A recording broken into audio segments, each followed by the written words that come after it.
It's time to pour water over the latest hot, sticky, some would say moist, Dodger trade rumor. We have an idea of what it will take for the Rams to sign their top draft pick, and the Galaxy, with their unending hurricane of drama, heading to El Trafico. Good morning. I'm James. And this is your daily dose of sports and snark for the greatest sports city in the world, Los Angeles. This is the faithful Angelenos morning report. It's July 19th, 2025. I am back in Portland for work, spreading the gospel of LA sports to the illiterates of the Pacific Northwest. It's really quite charming once you try to get them to understand nouns and verbs. You do what you can. But do you like being in the know about LA sports? Well, if you do, clickety-clack the like button. Clickety-clack the subscribe button. There's a notification bell. Hit that. It'll let you know when we drop new content. Sharing is caring. Let people know we exist. By all means, comment. Now, before we go through the news and notes, a quick look at the scoreboard. Milwaukee 2, Dodgers 0. That entire week off to straighten out the lineup, to straighten out everybody's hitting style, yeah, that didn't exactly work out, did it? Ick. Meanwhile, today, Milwaukee's at the Dodgers again at 6, and it's Galaxy game day.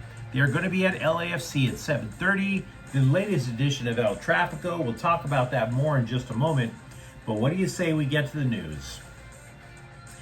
There is a radio host, an ESPN LA radio host, who is pitching a story that there are whispers that the Dodgers are going to trade for Cleveland closer Emmanuel Chase and outfielder Michael Kwan. Both are former All-Stars. Now, the guy doesn't say who is whispering, just that everybody's whispering. Whispers. That's not creepy at all, is it? No. Strangers just whispering in your ear. Somewhere in the dark, you think you're comfortable, and then you hear whispering. So yeah, if it worked for the Yin Yang twins, why couldn't it work for the defending champs? Everybody, just keep whispering. Now, the idea is that Chase would come in and take over closing duties for Tanner Scott.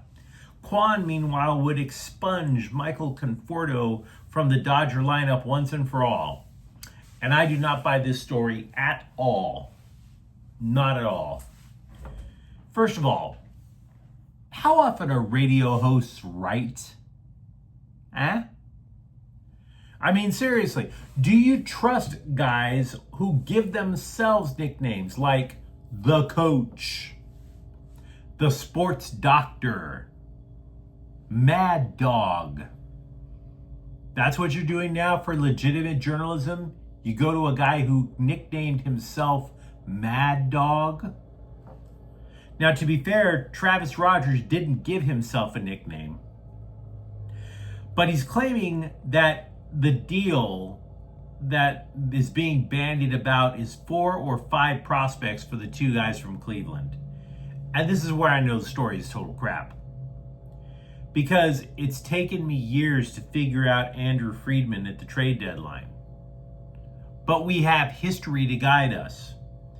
From history, we know that it is rarely just the Dodgers and another team in a trade. Rarely. What happens is he starts hearing rumors about other trades that are coming about around the trade deadline, and then he asks if he can jump in and make it a 3 or a 4 or a 5 team deal. Why? Because say he wants 2 types of players and he only focuses on one team. Well, that one team is going to automatically assume that they're being asked to give up a ton. So they're going to want a ton right back. But let's say you take role player from team A and another reliever from team C. The loss doesn't hurt as much. The cost is not as severe. Last year, the Dodgers pulled that off. They wanted a reliever and a role player. This is how they simultaneously landed Michael Kopech from the Chicago White Sox and Tommy Edman from St. Louis. Those two teams were going to get involved in their own trade, and the Dodgers said, can we jump in? And by the way, The idea that the Dodgers would send that many people out for 2 players, in the trades that the Dodgers tend to make, they try to simultaneously replenish their minor leagues. They're like, hey, I'll send Team A this outfielder, but I really want to get a pitcher back from Team C to replenish the minor leagues. So 4 or 5 Dodgers or Dodger prospects going to Cleveland for 2 players, this whispering doesn't include any of that. What this guy is trying to claim is that the Dodgers are going to empty out their prospect pool for 2 guys. That's not happening. Stop it. Cut it out.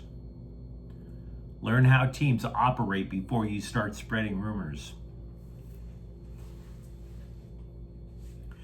We now have an idea of what Rams second-round pick Terrence Ferguson could make.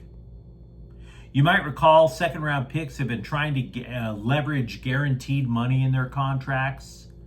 Some have succeeded, others not so much. But Terrence Ferguson is a tight end, and there was a run of tight ends taken in the second round. There was one taken ahead, one taken after, and both of them have signed. Mason Taylor was taken 4 spots before Ferguson, and he has agreed to a 4-year deal for about $10.5 million. More than 90% of that contract is guaranteed. As for the tight end that was taken behind Ferguson, 4 picks back, Elijah Arroyo, he is signed for a little less than $9 million and almost 75% of it guaranteed. So, to get Ferguson in camp for the Rams, and camp starts on the 22nd, less than $10.5 million with 90% guaranteed, more than $9 million with 75% guaranteed.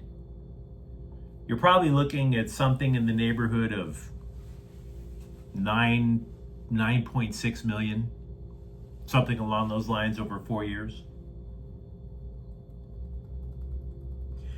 This has the possibility of being the most gruesome edition of El Trafico in its history. And that includes the one played in the COVID bubble on a vacant lot somewhere outside of Orlando, Florida. The Galaxy's defense of a 6 MLS Cup championship has been an utter disaster. Can't deny it. It's not even an entertaining disaster. This has been the Joker foyer adieu of soccer, is what the Galaxy have come up with. They're butt naked last in the Western Conference. They'd have to double the number of points they currently have just to tie for the last playoff spot in the West right now. Meanwhile, LAFC is on a 3-match win streak, and the Galaxy haven't won at BMO Stadium in 6 consecutive matches. And oh, by the way, haven't mentioned this yet, the Galaxy supporters are going to skip the match because they are protesting. We don't really have complete clarity what they're protesting. It could be Trump. We think it's ICE. But either way, they're staying home. Now, many longtime viewers of this program know how much I love the LA Galaxy. And you might be saying, James, considering how things are going with your team, maybe you might just want to stick your head in the microwave and end it all. You'd be right. But according to league analyst Matt Doyle, there is hope for the Galaxy on the horizon. And if you're a Galaxy supporter as well, I'd like to share it with you. A number of contracts are going to be coming off the books, and that's going to give the team financial flexibility for a better roster next year. Moreover, forward Mateus Nascimento, who's only 20, is starting to flourish. So that's a building block that you can put in front of Ricky Puig. Now, meanwhile, as for LAFC, let's be real. They're comfortably in a playoff position right now. Space to improve the roster for a playoff run. Maybe they use it, maybe they don't. Because general team president John Thorrington, for whatever reason, he doesn't sign DPs and stick with them. Which is kind of ironic because that's the best way to describe the black and gold. They're inconsistent in their approach. See, it isn't easy to stop Dennis Bouanga. That guy's a beast. But if you can stop Dennis Bouanga, not only will LAFC lose that particular match, they could go into a month-long slump. This has happened multiple times in the last couple of years. It's also true that LAFC has a very shaky back line. They are missing both starting center backs from the start of the year. But you can't get over one just overarching storyline.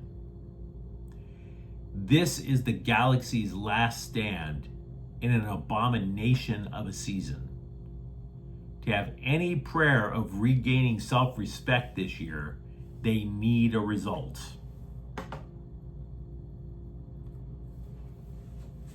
We talked about the Rams. Meanwhile, over with the Chargers, just one day after accepting his rookie deal, Trey Harris is already practicing with the first unit of the Chargers. Don't read too much into that yet. Scribes who were at the practice noted that the Chargers rotated 6 receivers. Mekhi Becton wasn't at practice because he went to get his Super Bowl ring from Philadelphia. In his stead, Jamari Salyer played right guard. The Chargers also executed a rapid change on the coaching staff. Colorado State defensive line coach Chuka Ndulu is coming to LA. He played D-line for Oklahoma, coached at New Mexico State. He's going to fill a sudden opening created when Will Tukuafu stepped aside. Now, we don't know what led to the change, but either way, that's a rather awkward way to make a new approach with a defensive line that lost its best tackle last year, and I might add, a franchise-defining defensive end. But you let me know what you think in the comments thread. Talk to me about this hot, sticky Dodger rumor, and if you actually put any faith in it. For that matter, do you think the Rams now will move fast to add their rookie tight end? And if you enjoyed the content, don't forget to subscribe to Faithful Angelenos. We're talking LA sports every single day here. Thank you for watching. I'm James. We'll be back tomorrow. Faithful Angelenos is a Kian Cortel Queso production. Take care.